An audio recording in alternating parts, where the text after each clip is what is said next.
Our next speaker has been professor in the School of Resource and Environmental Management at SFU since 1986.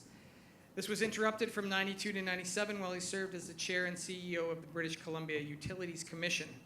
His PhD is from the Energy, Economics and Policy Institute at the University of Grenoble. Internationally, he's been involved in the Intergovernmental Panel on Climate Change, the China Council for International Cooperation on Environment and Development, and the Global Energy Assessment. His own research and applied focus is on the design and application of energy economy models, especially for assessing the cost and effectiveness of climate policies. In 2006, his book, Sustainable Fossil Fuels, won the Donner Prize for Best Policy Book in Canada. Please welcome Mark Jaccard. Thanks. Is it on? Betrayed. They promised only one sentence to intro me, and I gave it to them. But anyway, I was born in Vancouver, spent much of my life in the mountains around Vancouver, and that might explain, I also hiked with guys with very hairy chests, but that might explain why I studied environmental economics, really thinking about how I could give back to help preserve the beautiful environment I love and make a greener city. And so I specialized in clean energy, and of course we have a fossil fuel dominated energy system, and I've devoted my research and work in policy and regulation to try to move to a cleaner energy system. Now they told me in Pecha, Kucha, you have to have an innovation slide. So there's my innovation slide, that you're all creative people and so on.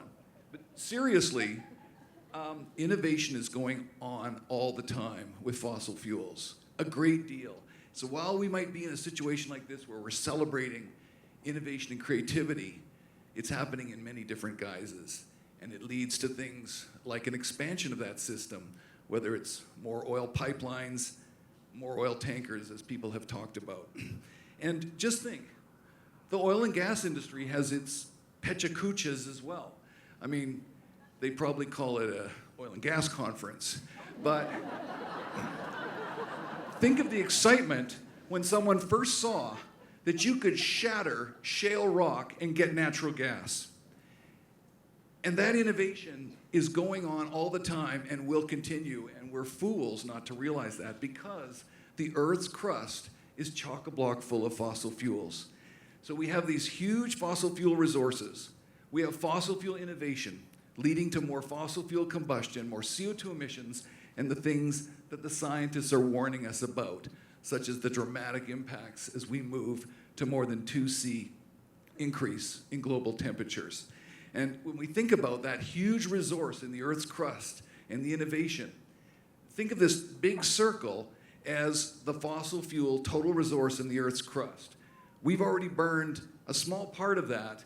The scientists are telling us we can't burn any more than that tiny little circle. So clearly, and at a session like this, we need green innovation. And if you look at this house right here, that's a solar house. Wonder when that was built. It was built in 1978. As a young traveler in Europe, I hitchhiked across Europe to go see that in Freiburg, Germany in 1979. Very excited. If we had passed a regulation in Vancouver, because that's zero emission house, by today, all of our building stock would be zero emission. And the same thing goes for transportation. These are vehicles from 80s, early 90s. That's a biodiesel truck and an ethanol car. And the next one is going to be an electric car from 1991. Imagine if we had passed a regulation that said that all new vehicles sold, like a regulation that California has, but all of them had to be zero emission. By now, we would have a zero emission transportation system.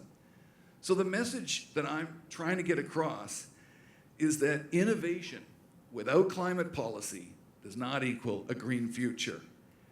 We're going to have things like zero emission regulations, and we have something like that in British Columbia that we need to preserve because the current government wants to undermine it.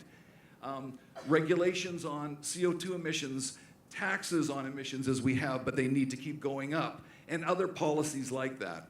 And we have to beware of politicians. I wrote a book with Jeffrey Simpson of the Globe and Mail and Nick Rivers to try to give people guidance on hot air. That is, politicians who either have no target, or they have a target but no policies, or they'll say we've got policies, but actually we know that they're ineffective. They're not like the ones I was describing. Let me give you an example. Our federal government promised 17% reduction by 2020 and 65% by 2050. Well, in 9 years, it has implemented no effective policies, in spite of what it'll tell you, and instead has pushed to expand fossil fuels and blocked efforts at an international agreement. And in fact, just to give one example, here's an estimate of that 65% reduction to 2050, and here's the government's efforts and forecasts of the growth of the emissions from the oil sands alone. None of us could have any emissions anywhere in the economy by 2050. In fact, someone said the oil sands trucks would have to run on biofuel. So what do we need? I mean, we need more activist innovators, because innovation and creativity applied to green products, lifestyles, technologies, and structures is great, but we need people applying these same kinds of creative talents to the big challenge, messy as it is, of politics and policy, and I have a few examples for you.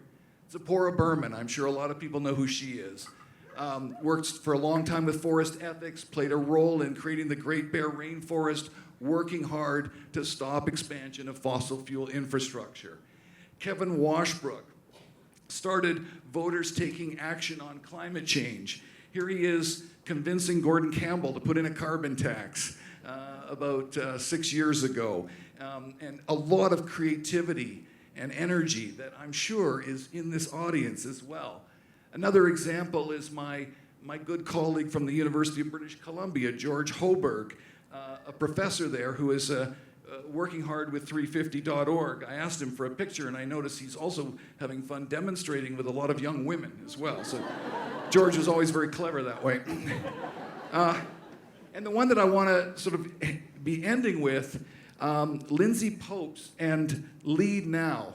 Because yes, there is some political possibilities here in the next month or so, and we need to get really smart about what we do with this small little opportunity. It's unfortunate, but parties that might actually do something about climate are busy splitting the vote and trying to make sure that somebody gets back into power. So my final point is simply, there's a lot of creativity in this room, and although it might seem sometimes boring or just, I don't know, weird to just apply that to politics and policy, you gotta do it, and you can do it, and you need to do it. So please do it. Thank you.